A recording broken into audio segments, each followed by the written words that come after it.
How to fix login problem on Threads Instagram.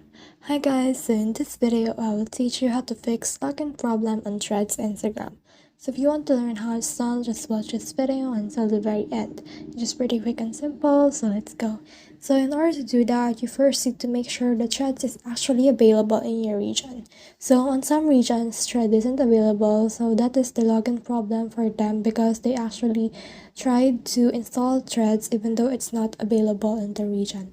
So if Threads is indeed available to your region, then what you need to do is to just long press Threads, click on App Info, and from in there just click on Storage Usage and click on Clear Cache and also Clear Data if that's what you want.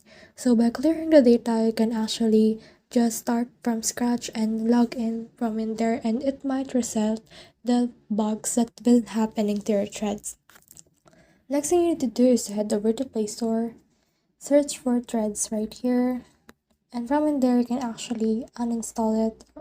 So uninstall it first and reinstall it again after that, and that should be able to fix your issue. So that's the whole process. I hope this video helped you to fix login problem on Threads Instagram. If you have questions and comments, kindly put in the comment section below, and if not, don't forget to subscribe and like. Thanks!